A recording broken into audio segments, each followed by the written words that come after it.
Jeremiah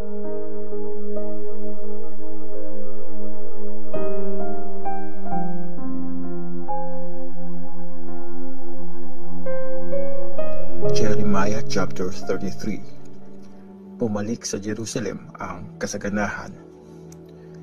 Habang nakakulong si Jeremiah, muli siyang kinausap ni Lord. Ganito ang sabi ni Lord na nag-create, nag-form at nagtatag ng mundo. Ako si Lord, tumawag ka sa akin at sasagutin kita. Sasabihin ko sa iyo ang mga kahanga-hanga at mahiwagang bagay na di mo pa nalalaman. Akong si Lord, ang Diyos ng Israel, ang nagsasabi nito sa iyo. Wawasakin ko ang mga bahay sa city ng Jerusalem at ang mga palasyo ng mga hari ng Juda para ipangharang sa mga sumasalakay na army ng Babylonia. May ilang lalaban sa mga taga-Babylonia at pupunuin nila ng mga bangkay ang mga bahay dahil sa galit at puot ko.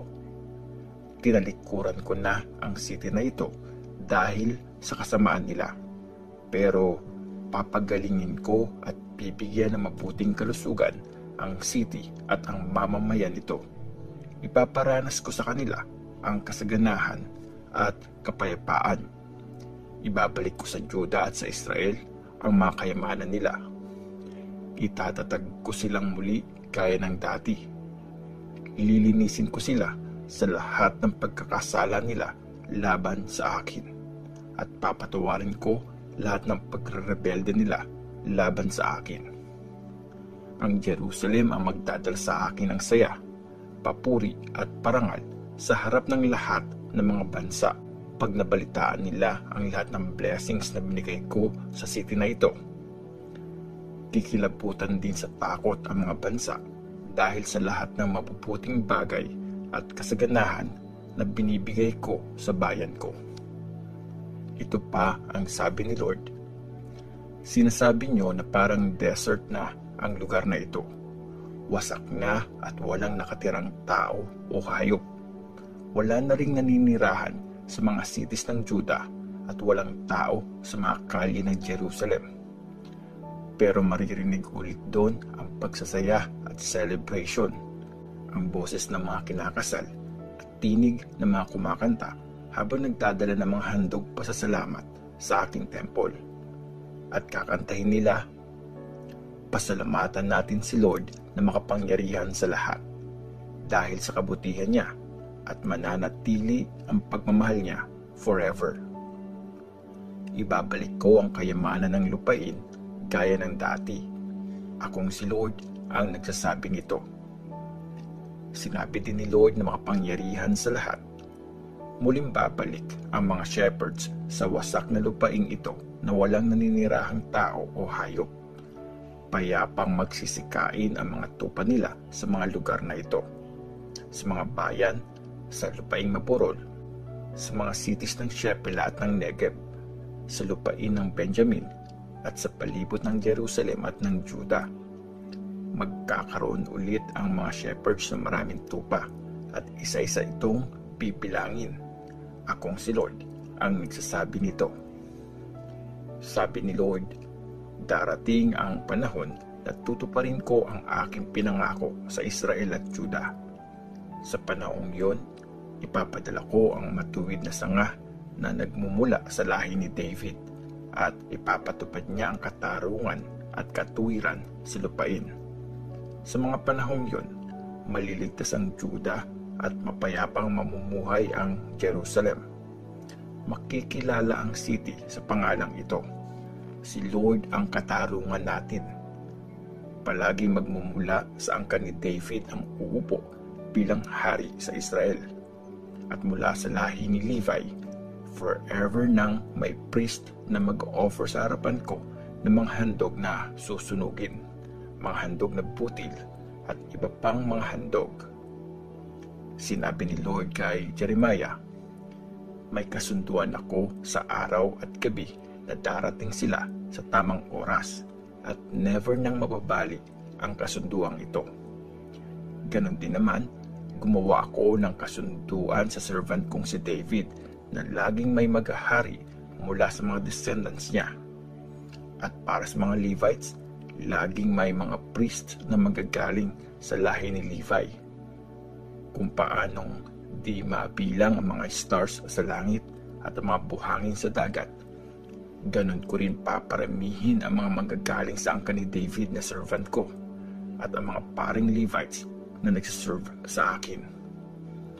Sinabi ni Lord kay Jeremiah, "Di mo ba napapansin ang sinasabi ng mga tao na tinakwil ko na raw ang Israel at Judah, ang dalawang angkan na pinili ko? Kaya lalaitin nila ang bayan ko at di na ituturing na isang bansa.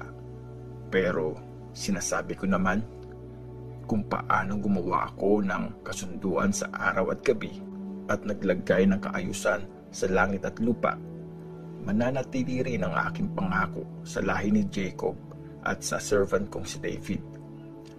Pipiliin ko ang isa sa mga descendants si David para maghari sa mga descendants ni na Abraham, Isaac at Jacob.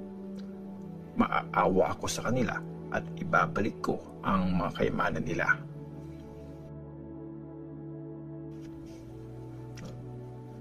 Jeremiah chapter 34. A message para kay Zedekiah. Kinausap ni Lord si Jeremiah nang sinasalakay ni King Nebuchadnezzar ng Babylonia ang Jerusalem at ang mga katabing bayan nito. Kasama ng hari ang buong army niya at ang mga army ng lahat ng kaharian at mga bansang sakop niya. Ganito ang sabi ni Lord, ang Diyos ng Israel: "Pumunta ka kay King Zedekiah ng Juda at sabihin mo ito: ibibigay ko ang Jerusalem sa hari ng Babylonia at susunugin niya ito. Di ka makakataas sa kanya. Siguradong mapapasakamay ka niya. Makikita mo at makakausap ng harap-harapan ang hari ng Babylonia at pupunta ka sa bansang iyon." King Zedekiah ng Juda, makinig ka sa sinasabi ni Lord. Hindi ka mamamatay sa gera. Mamamatay ka ng payapa. Kung paano nagsunog ng insenso ang mga tao para sa mga ancestor mong hari, magsusunog din ang mga tao ng insenso para sa iyo. Magluluksa at iiyak sila sa pagkamatay mo. Akong si Lord ang nagsasabi nito. Sinabi ni Prophet Jeremiah ang lahat ng ito kay King Zedekiah doon sa Jerusalem. Sinasalakay noon ng army ng Babylonia ang Jerusalem at ang mga cities ng Lachish at Azekah. Sa mga cities na napapalibutan ng pader sa Juda, Lachish at Azekah na lang ang di pa nasasakop. Mapandin lang na trato sa mga alipin. Kinausap uli ni Lord si Jeremiah after gumawa ng kasunduan si King Zedekiah at ang mga taga-Jerusalem na palayain ang mga Hebrew na alipin nila, lalaki man o babae, para walang kapwa Israelite na manatiling alipin. At nagkasundo ang lahat ng mga leaders at mamamayan na palayain ang lahat ng kanilang mga alipin, lalaki man o babae, at hindi na sila muling gagawing alipin. Ginawa nga nila ang kanilang pinag-usapan, pero pagkatapos nito, nagbago ang isip nila at muling inalipin ang mga lalaki at babaeng pinalaya nila. Kinausap ni Lord si Jeremiah, "Gumawa ako ng kasunduan sa mga ancestors niyo nang ilabas ko sila sa Egypt, sa lupain ng pagkaalipin. Sinabi ko sa kanila, pagkatapos ng 6 na taon, kailangan niyong palayain ang kapwa niyo Hebrew na pinagbili sa inyo at nag-serve sa inyo ng 6 na taon. Pero di ako sinunod ng mga ancestors niyo. Parang kailan lang, nagsisi kayo at ginawa kung anong tama sa paningin ko. Nag-agree kayong palayain ang lahat ng aliping Israelites. Gumawa pa kayo ng kasunduan doon sa temple kung saan ako wino-worship. Pero nagbago na naman ang isip nyo at nilapastangan nyo ako nang pinilit nyong gawing alipin uli ang mga lalaki at babaeng pinalaya nyo. Hindi nyo ako sinunod after nyong sabihing papalayain nyo ang mga kababayan nyong alipin. Kaya naman, bibigyan ko kayo ng kalayaan.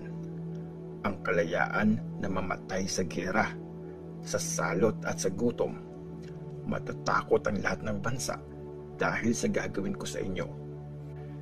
Kayong mga hindi sumunod sa kasunduan na ginawa niyo sa harapan ko at mga di tumupad sa tuntunin na pinagkasunduan na gawin ay gagawin kong gaya ng batang baka na pinatay niyo, hinati at dinaanan sa pagitan ng mga bahagi nito.